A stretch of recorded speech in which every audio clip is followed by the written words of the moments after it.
Max Verstappen just ran a lap so fast. It made rival engineers think the RB22 was illegal. No upgrades. No soft tires. And 2 full days lost in the garage. And yet, on day 5 in Barcelona, Verstappen put in a time that left everyone asking the same thing. How is that even possible? Laurent Mekies didn't even try to hide it. He looked at the data, paused, and said, "This doesn't match anything we've seen before." The telemetry didn't just break expectations. It shattered Red Bull's own projections. So now the paddock is buzzing. Was this real pace? Or did Red Bull just find a loophole the FIA hasn't closed yet? Stick around, because the answer might change everything about the season ahead. Nobody expected Red Bull to show anything. They had missed 2 full days of testing. Hadjar had crashed early. The RB22 spent most of the week behind closed garage doors. No long runs. No race sims. No soft tire performance laps. Just silence. And recovery. Until day 5. Late in the afternoon. Just as the rest of the paddock was winding down, Max Verstappen rolled out. No fanfare. No announcement. Just 1 lap. And then, a time on the board. 1 minute. 17.586. And instantly, the tone of the paddock changed. Because it wasn't supposed to be possible. Not with that tire compound. Not with full fuel. Not on a car that had only completed 300 laps all week. Ferrari had done 440. Mercedes? Over 500. Red Bull? Less than half. And still, they were right there. Within a second of Hamilton's soft tire glory run. That's when Laurent Mekies leaned in. Telemetry open. Overlay on screen. Verstappen's sector times compared to Racing Bull's. And he saw something that stopped him cold.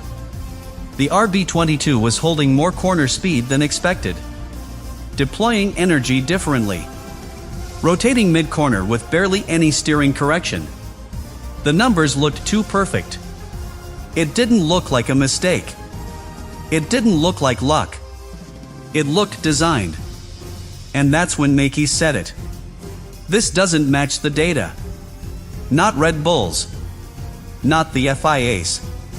Not even the Racing Bull's internal models. Something was off.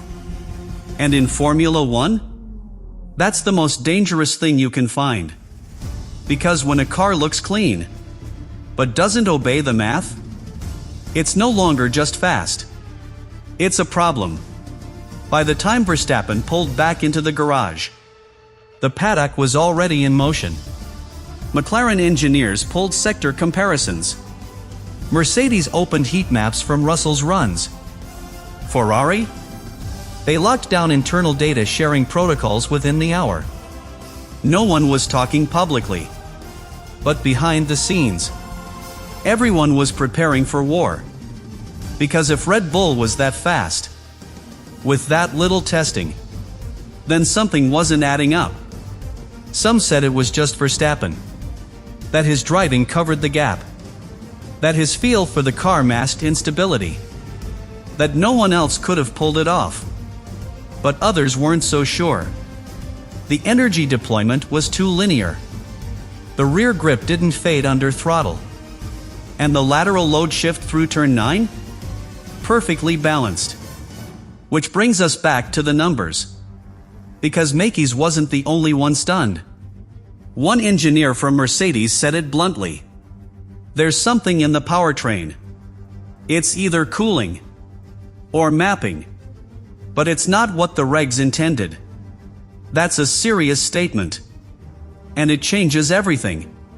Because this isn't about ride height anymore. Or flexi floors. Or dirty fuel tricks.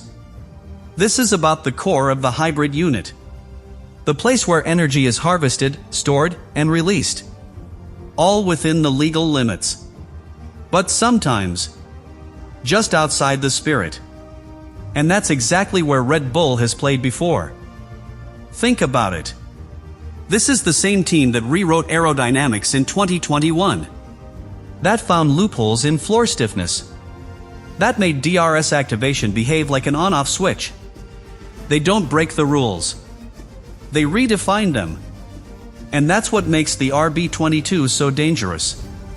Because if what Verstappen just did in Barcelona was real, then Red Bull isn't just back in the fight. They're already winning it, before a single race has even started. The next morning, 2 FIA officials walked into the Red Bull garage. No announcement.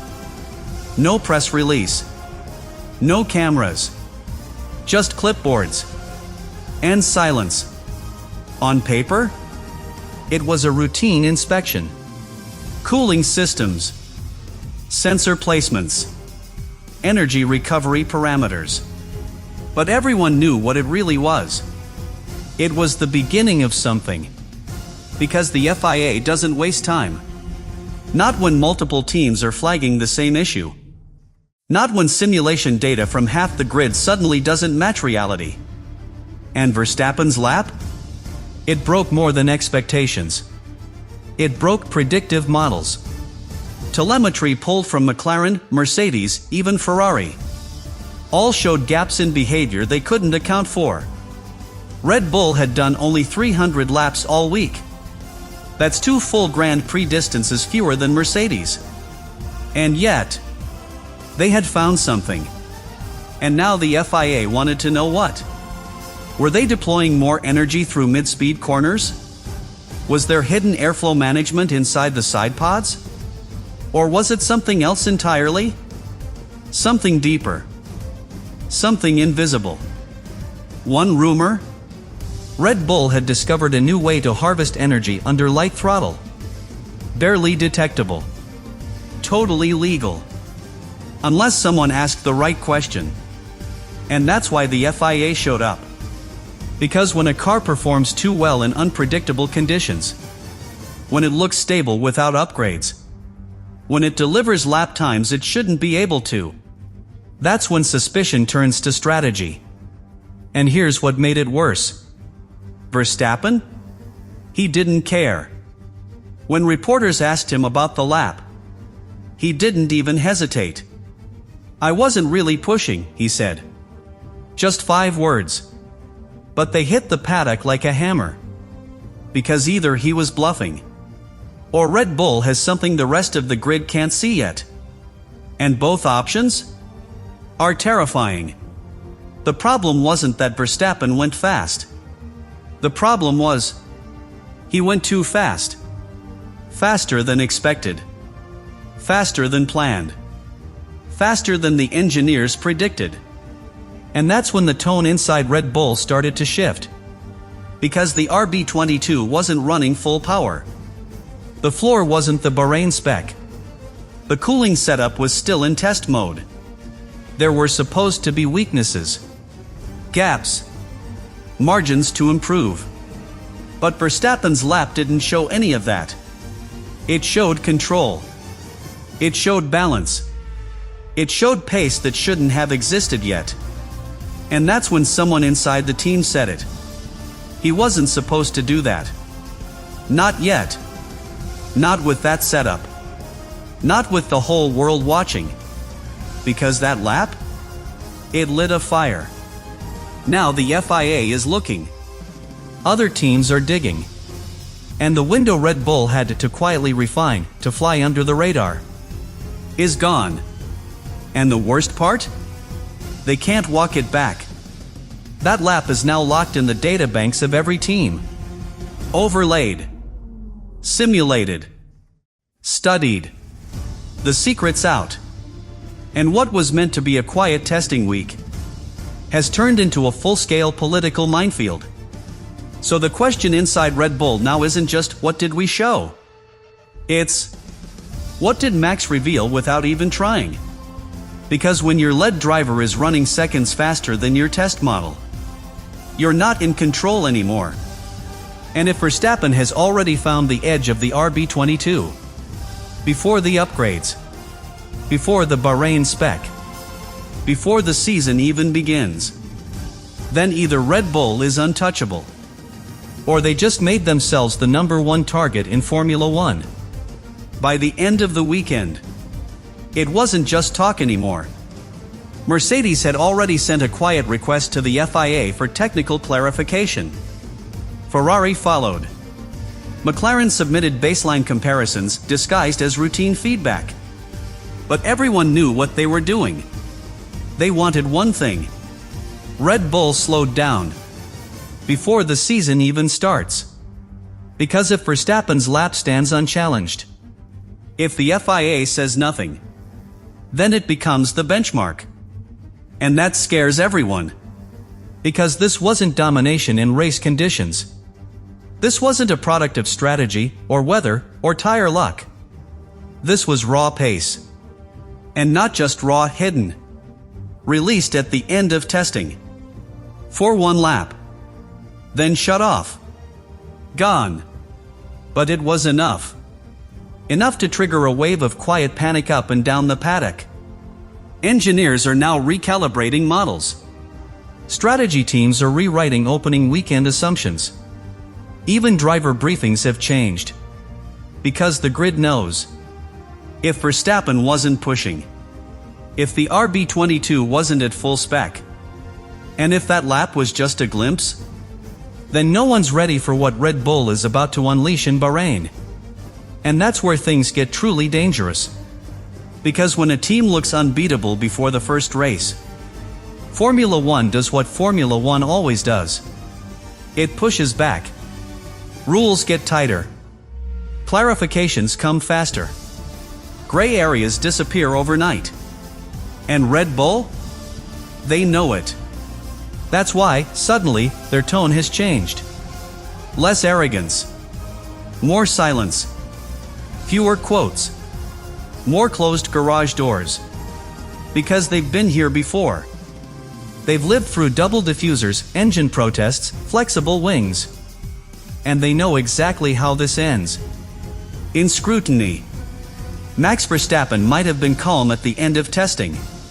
But behind him, a storm is building. Not on the track. In the meeting rooms. In the politics. In the fear that Red Bull, once again, has found something no one else has. There's nowhere left to hide. Bahrain is next. No more simulation programs. No more tire excuses. No more "we weren't pushing." When the lights go out, the world will see the truth. Because if the RB22 does in Bahrain what it did in Barcelona, if Verstappen delivers another lap like that, on full fuel, under real pressure, with 20 cars chasing him, then the season may be over before it begins. That's why the mood inside the paddock is different now. It's not excitement. It's not rivalry. It's nervousness. Teams are already shifting launch packages. Some are bringing Bahrain upgrades forward. Others are preparing protests before the race even starts. And Red Bull? They're doing what they always do in moments like this. They're staying quiet. No interviews. No claims. No hype. Just long meetings. Locked doors. Tight security around the RB22. Because this is the line.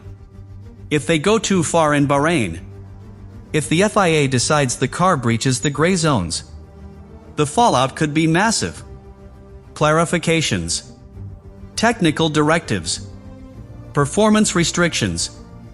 But if Red Bull survives Bahrain untouched, then the rest of the grid is in serious trouble. Because Barcelona was never meant to be a fight. It was a signal. Verstappen sent it without even breaking a sweat. And now, every team, every strategist, every driver is waiting to see if that signal becomes reality.